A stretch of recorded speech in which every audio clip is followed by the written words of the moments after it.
hoje também tem esta característica. Ele é físico. E o Messias não morreu sendo sumo sacerdote e sendo o sacrifício perfeito para perpetuar uma prática que já existia. Porque se fosse assim, ele teria. Não precisava. Não precisa. Tá certo? Para que ele iria morrer se fosse para continuar a coisa física?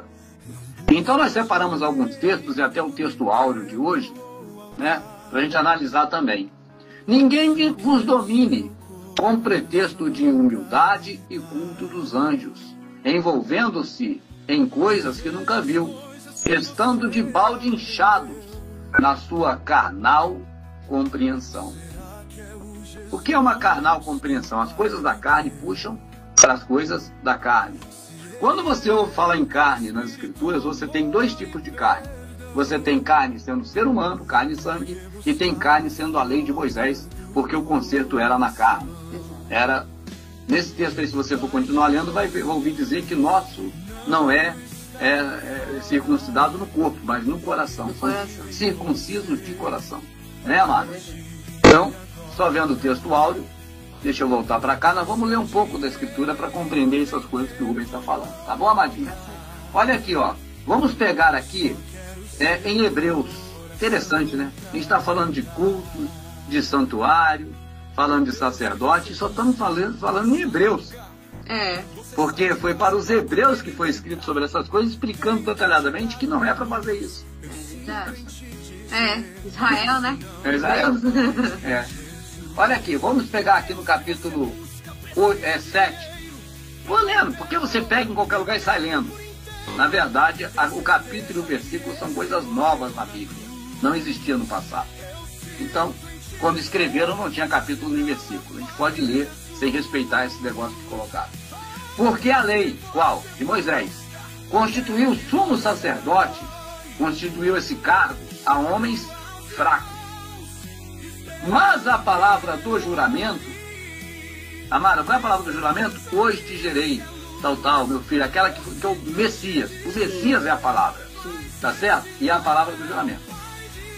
Mas a palavra do juramento que veio depois da lei constitui ao Filho perfeito para sempre.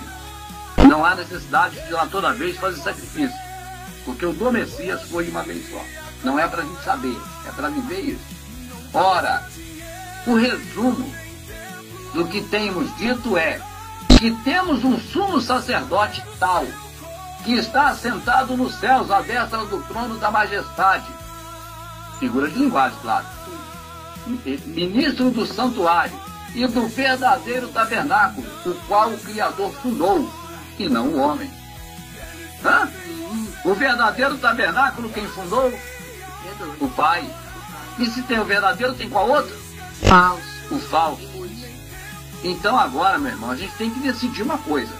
Ou a gente confia e acredita no que está escrito como sendo verdadeiro, ou nós continuamos iludidos, achando que o que alguém falou pra gente, porque já falou há muito tempo e repetindo através de muitas bocas, é verdade.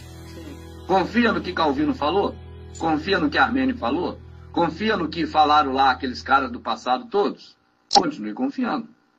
Mas são homens. Agora, o que está escrito aqui, ó, nós cremos que é a verdade. Tá certo? Vamos lá. Olha, o resumo do que temos dito é que temos um sumo sacerdote tal. Quem é ele, amadinha? Messias. Está assentado no céu, à destra do trono da majestade, ministro do santuário do verdadeiro tabernáculo. O que é o ministro do tabernáculo? É o sacerdote, é o que ministra, tá certo? O qual o Criador fundou, e não o homem. Não é o tabernáculo do deserto, que aquilo era só uma figura. Não é o tabernáculo de Salomão, que aquilo não teve nada a ver com o tabernáculo do deserto. Não é o tabernáculo de qualquer igreja, denominação, religião, porque foram fundados todos por homem. Não é nada disso, isso é falso. Falso. Não é verdadeiro. Não tem três termos, amado. A mente da pessoa fica tão dominada que ela não consegue de maneira nenhuma se libertar de uma verdade.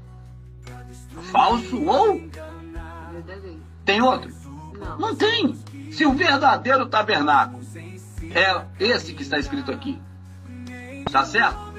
E que ele não é feito por mão de homem. O tabernáculo feito por mão de homem continua sendo verdadeiro também? Não. Não, ele é falso. Agora, como eu vou ficar visitando, acreditando, usando, participando de uma coisa em relação ao pai que é falso? Amado, a pessoa quer entrar num banco do Brasil falso para depositar o dinheiro? Não.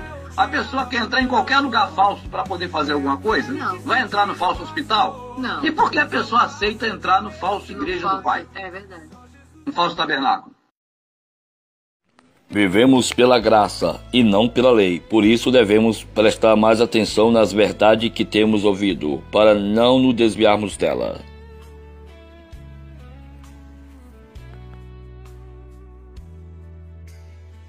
A é dele?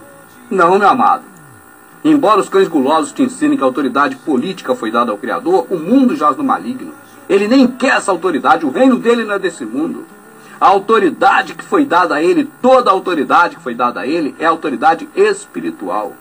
Não há ninguém acima de você, além do Criador. Só ele, não tem outro. A Escritura diz assim, porquanto só há um mediador entre o Criador e o homem, o Salvador, homem. Leia bem, está escrito o Salvador, homem, para você ver que não precisa de outro homem. Então, toda vez que um cão guloso falar para você que está na Escritura que ele tem respaldo, você lê atentamente que você vai chegar a essa conclusão. Agora, eu não vou parar por aqui não, eles mandam parar, mas eu vou em frente. Porque lá na frente, neste mesmo capítulo deles, você vai ver Paulo falando que o nosso pastor não é eles, mas é o Salvador. Olha lá, vamos seguir. Lembrai-vos dos vossos pastores que vos falaram a palavra do Criador. E que não são esses cães gulosos que estão aí. Esses aí seguem a Mitra, seguem a Constantino. Eles têm práticas que não são igual daqueles que Paulo se refere. Os pastores que apenas falam para a pessoa para despertamento e daí em diante o próprio Espírito Santo é que ensina porque assim está escrito. A fé dos quais imitai, atentando para a sua maneira de viver. Como é que eu vou atentar para a maneira de viver desses homens hoje? Eu posso atentar para a maneira deles viver para me seguir? Como é que eu vou fazer isso? Não tem como. O Salvador é o mesmo ontem, hoje e eternamente. Não vos deixeis levar em redor por doutrinas várias e estranhas, porque bom é que o coração se fortifique com graça e não com manjares, que de nada aproveitam aos que a eles se entregaram. De que manjares é esse que ele está falando? Das oblações, das coisas da aliança. Entende? De altar. O nosso altar é o Salvador. Nós não podemos ter o altar como tem no templo. Aquele templo ali tem um altar ali em cima. E já estão botando até a arca em cima daquele altar. É pior ainda. A arca que Jeremias fala para a gente nem lembrar dela mais. Temos um altar. Quando hoje também tem essa característica. Ele é físico. E o Messias não morreu sendo sumo sacerdote e sendo o sacrifício perfeito para perpetuar uma prática que já existia. Porque se fosse assim, ele teria. Não precisava. Não precisa. Tá certo? Para que ele iria morrer se fosse para continuar a coisa física? Então nós separamos alguns textos e até o texto áureo de hoje, né, para a gente analisar também. Ninguém vos domine com pretexto de humildade e culto dos anjos, envolvendo-se em coisas que nunca viu, estando de balde inchados na sua carnal compreensão. O que é uma carnal compreensão? As coisas da carne puxam para as coisas da carne. Quando você ouve falar em carne nas Escrituras, você tem dois tipos de carne. Você tem carne sendo ser humano, carne e sangue, e tem carne sendo a lei de Moisés, porque o conserto era na carne. Era, nesse texto aí, se você for continuar lendo, vai ouvir dizer que nosso não é circuncidado no corpo, mas no coração. Circuncisos de coração. Né, amado? Então, só vendo o texto áureo, deixa eu voltar para cá, nós vamos ler um pouco da Escritura para compreender essas coisas que o Rubens está falando. Tá bom, amadinho? Olha aqui, ó. Vamos pegar aqui em Hebreus. Interessante, né? A gente está falando de culto, de santuário, falando de sacerdote, e só estamos falando em Hebreus. Porque foi para os hebreus que foi escrito sobre essas coisas, explicando detalhadamente que não é para fazer isso. Israel, né? É Israel. Olha aqui, vamos pegar aqui no capítulo 7. Vou lendo, porque você pega em qualquer lugar e sai lendo. Na verdade, o capítulo e o versículo são coisas novas na Bíblia. Não existia no passado.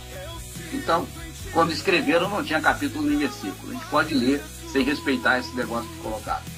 Porque a lei, qual? De Moisés, constituiu o sumo sacerdote constituiu esse cargo a homens fracos.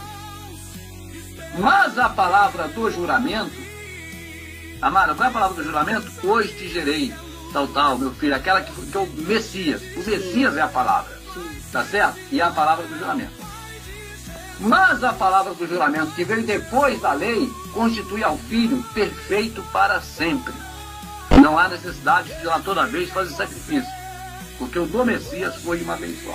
Não é para a gente saber, é para viver isso. Ora, o resumo do que temos dito é que temos um sumo sacerdote tal, que está assentado nos céus, à destra do trono da majestade. Figura de linguagem, claro. Ministro do santuário e do verdadeiro tabernáculo, o qual o Criador fundou, e não o homem. Hã? O verdadeiro tabernáculo, quem fundou? O Pai. E se tem o verdadeiro, tem qual outro? Falso. O falso. Então agora, meu irmão, a gente tem que decidir uma coisa. Ou a gente confia e acredita no que está escrito como sendo verdadeiro, ou nós continuamos iludidos, achando que o que alguém falou pra gente, porque já falou há muito tempo e repetindo através de muitas bocas, é verdade. Confia no que Calvino falou? Confia no que Armênio falou? Confia no que falaram lá aqueles caras do passado todos? Continue confiando. Mas são homens. Agora, o que está escrito aqui, ó, nós cremos que é a verdade. Tá certo? Vamos lá. Olha, o resumo do que temos dito é que temos um sumo sacerdote tal. Quem é ele, amadinha? Messias. Messias. Está assentado no céu, à destra do trono da majestade, ministro do santuário do verdadeiro tabernáculo. O que é o ministro do tabernáculo? É o sacerdote, é o que ministra, tá certo? O qual o Criador fundou, e não o homem. Não é o tabernáculo do deserto, que aquilo era só uma figura. Não é o tabernáculo de Salomão, que aquilo não teve nada a ver com o tabernáculo do deserto. Não é o tabernáculo de qualquer igreja, denominação, religião, porque foram fundados todos por homem. Não é nada disso, isso é falso. Falso. Não é verdadeiro. Não tem três termos, amado. Sim. A mente da pessoa fica tão dominada que ela não consegue de maneira nenhuma se libertar de uma verdade. Falso ou Verdadeiro. tem outro? Não. Não tem. Se o verdadeiro tabernáculo é esse que está escrito aqui, tá certo? E que ele não é feito por mão de homem. O tabernáculo feito por mão de homem continua sendo verdadeiro também? Não. Não, ele é falso. Agora, como eu vou ficar visitando, acreditando, usando, participando de uma coisa em relação ao Pai que é falso? Amada, a pessoa quer entrar num banco do Brasil falso para depositar o dinheiro? Não. A pessoa quer entrar em qualquer lugar falso para poder fazer alguma coisa? Não. Vai entrar no falso hospital? Não. E por que a pessoa aceita entrar no falso igreja do Pai? É verdade. No falso tabernáculo?